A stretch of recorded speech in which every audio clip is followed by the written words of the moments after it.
최저 가점이 63 정도가 될 만큼 어마어마한 점수가 있어야지만 1주택자도 보유세가 오른다고 합니다.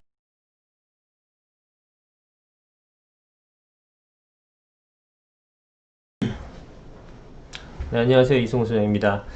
자, 오늘자 기사를 좀 몇 개 살펴보면서 얘기 나눌게요. 경기도 청약시장 한풀 꺾였다. 서울과 온도차가 있다라고 얘기하는데 청약 경쟁률이 7.8대 1로 줄었다고 합니다. 5월 대비 4분의 1 수준으로 급락을 한 상태인데 보시면 30대 1 정도까지도 가다가 줄더니 최근에는 7.88대 1밖에 되지 않는다라는 겁니다.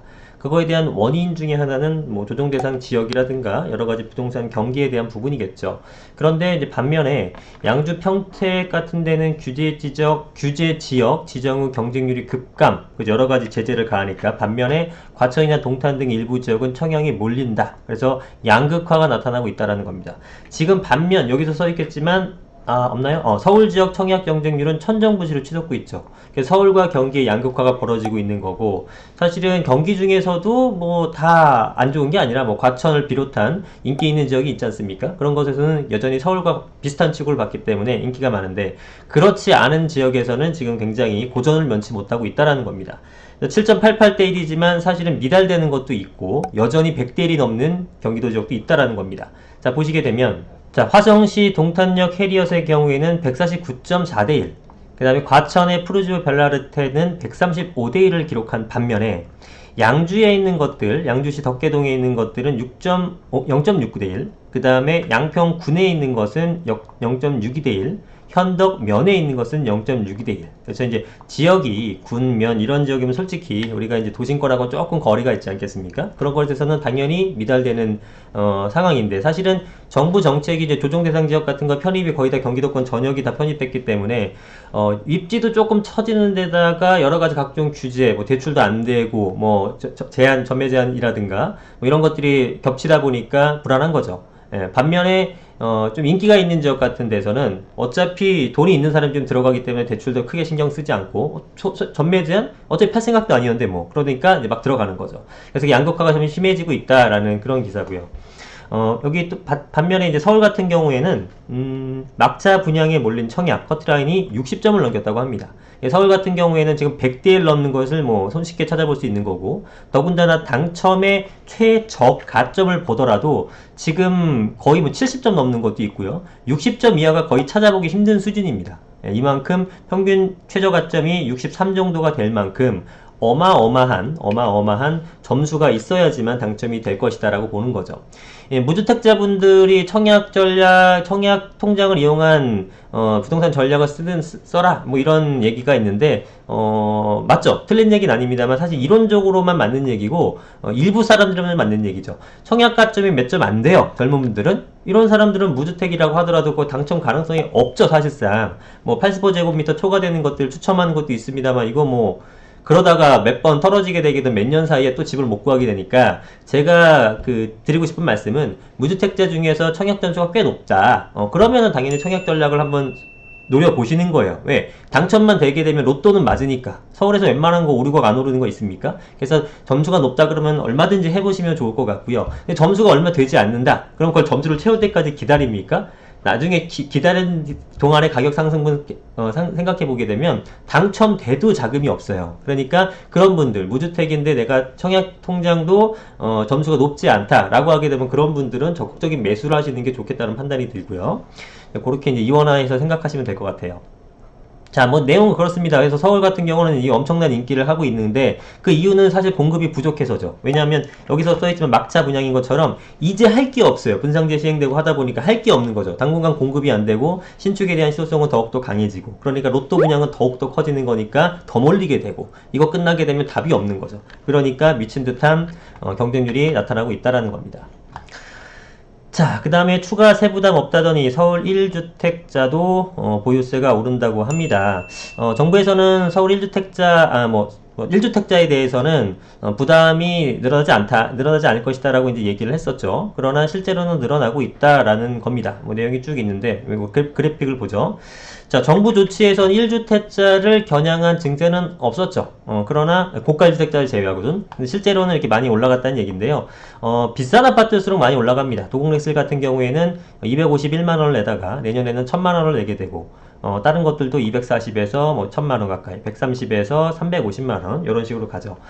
물론 이제 노원구나 구로구나 상대적으로 낮은 금액에 있는 것들은 그만큼 부담률이 늘어나지는 않지만 어쨌든 늘어나고 있는 추세인 건 맞다라는 겁니다. 자, 이거는 왜 그러냐면은 뭐 이런 거죠. 우리가 정부가 지금 보유세를 늘리는 방안은 세율을 높이는 거죠. 세율. 여러분들 뭐 아시겠지만 종부세 같은 거 세율이 엄청나게 높아지지 않았습니까?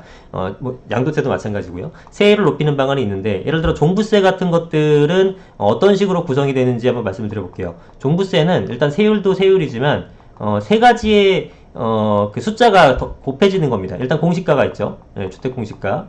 뭐 공시지가도 있고요. 주택 공시가에다가 여기다가 이제 공정시장 가액 비율이라는 걸 정합니다. 공정 비율이라고 쓸게요. 공정 비율. 그 다음에 여기다가 세율을 곱하는 거예요. 그죠? 예. 근데 1주택은 겨냥한 증세가 없었다는 것은 이 세율 부분에 1주택자들은 영향을 미치지 않는다라는 겁니다. 예. 그러니까 1주택자한테 세율은 상수가 맞죠. 그러나 공정시장 가액 비율과 공시가격은 계속 높아지고 있기 때문에 이 두 가지는 변수가 되는 겁니다. 결론적으로 높아지는 거죠. 그죠? 2 곱하기 2 중에서 요거는 고정이에요. 1주택자한테. 그러나 요거는 3으로 올라가게 되는 거죠. 그래서 결론적으로는 세수가 증가되는 효과가 생겨나는 겁니다. 그죠? 물론 다주택자는 이거를 한 4쯤으로 올렸죠. 그러니까 엄청나게 높아지는 거고 1주택자는 세율은 높이지 않았습니다만 다른 것들이 증가하게 되면서 전체적인 보유세로 부담이 된다. 그러니까 전 국민이 사실은 주택을 갖고 있는 전 국민이 세금 부담이 늘어났다라고 하는 게 정확한 거죠. 그죠? 요 두 개가 올라가기 때문에 그렇습니다. 그래서 기사에서 지적하는 것은 정부의 증세 목표가 주택시장 안정에 있는지 세수 확보에 있는지 불투명하다는 점이다. 보유세뿐 아니라 취득세, 양도세 등 거래세까지 동시에 인상함으로써 매물 잠김이 심화될 것이라는 우려가 제기다. 이거는 뭐 지겨울 정도로 얘기하고 있는 부분입니다. 다른 기사에서 설명드릴게요. 세계 여러 사례를 봐도 세금으로 부동산 가격을 잡았다는 사례가 없다. 다주택자 등에게 세부담을 높이면 세입자 등에게 조세 증가분이 전가되는 부작용을 초래할 수 있다고 했는데 이미 그러고 있죠. 임대차 3법이라든가 등등의 영향으로 지금 전세가 매물이 없어져 버리고 월세 가격이 상승하는 모습을 보이고 있습니다. 자, 뭐 그런 내용이죠. 임대차법 한 달 서울 전월세 계약 급감. 뭐 기사 안 봐도 어떤 내용인지 아실 테니까 요렇게 지금 흘러가고 있다라는 거고요. 호가만 오랐다고 여기저기 터지는 신고가라고 하는데 여기서도 지금 이유가 뭘까요? 실수요 중심 매매 시장에도 불구하고 조급하거나 매물 잠김 원인. 그죠? 조급한 이유는 뭐야? 매물이 잠기기 때문에 더 이상 매물이 나오질 않잖아요. 청약시장 과열도 그런 이유로 해석할 수 있는 것들이고요. 공급이 더 이상 될 만한 게 없잖아요. 그죠? 서울에 공급이 있나요? 없어요. 없어. 앞으로 없어요. 그죠? 그러다 보니까 불안한 거죠. 그래서 이제 영끌을 한다는 것도 이제 심심치 않게 나온 거고 조급하다 보니까 신고가를 기록하게 되면서 구입하게 되는 겁니다. 자, 그 다음에 요거 볼까요? 정부가 부동산 보유세 부담이 외국보다 낮기 때문에 종부세와 양도세를 보완한다고 하는데 자, 이게 저는 읽으면서 웃긴다 뭐 이런 생각이 들었어요. 자, 왜냐하면 자, 우리나라의 국내 총생산 대비 부동산 보유세 비중이 2018년 기준 0.9%라며 거래세 비중은 2%다. OECD 회원국의 평균 보유세 비중은 1.1%다. 그러니까 우리가 보유세 비중이 여전히 낮기 때문에 이거를 올려야 된다는 논리예요. 자, 그런데 그러면 거래세 비중은 0.5래요. OECD 회원국이. 우리나라는 얼마라고요? 우리나라는 2%입니다. 그러면 우리나라가 보유세 비중이 0.9고 OECD 평균이 1.1이라서 더 올려야 된다는 논리라면 OECD 평균 0.5보다 4배나 더 비싼 양도세는 왜 인하를 안 하는 겁니까? 오히려 왜 더 올리려고 하는 겁니까? 그죠? 그게 말이 안 되는 거잖아요. 그러니까 이런 얘기 하는 게 굉장히 웃기죠. 정부가 부동산 보유세 부담이 외국보다 낮기 때문에 종부세를 높여야 된다면 부동산 그 양도세 부담이 외국보다 높기 때문에 양도세를 낮춰준다는 논리가 똑같이 성립되는 거잖아요. 근데 이거에 대해서는 이런 방법 없죠. 그죠? 오히려 올리고 있다라는 겁니다. 그래서 도대체가 부동산 보유세를 올린다는 그 목적이나 이유가 OECD는 평균적으로 우리보다 높기 때문에 외국보다 우리가 낮기 때문에 올리는 거다라고 말하는 논리는 사실 성립이 안 되는 겁니다. 양도세를 들이대게 되면. 그죠? 그래서 사실은 비중을 보세요. 단순히 비교할 수는 없지만 1.1%대 0.5게 되면 1.6%포인트가 되는 거고, 우리는 2.9가 되는 거죠. 우리가 지금 거의 세계 최고 수준의 지금 세금 부담이로 지금 치닫고 있는 겁니다. 내년엔 더 높아지는 거고요. 예, 그러다 보니까 사실은 이건 좀 비정상적인 시장 왜곡을 만들어내고 있다라는 겁니다. 이게 매물 잠김 현상이 생겨나는 거고, 지금 일어났었던 여러 가지 변화, 그죠? 세금 부담이 그 세입자들이 전가되면서 전월세 증가의 상승, 이 분위기 속에서도 신고가가 속출되는 거고, 양극화가 생겨나는 거고, 이런 현상들이 다 이런 이유 때문에 생기는 거죠. 자, 코로나가 집값 잡겠다. 코로나 제약사내 부동산 거래 위축. 집 보여주기 굉장히 꺼려지죠. 뭐 이해합니다. 예.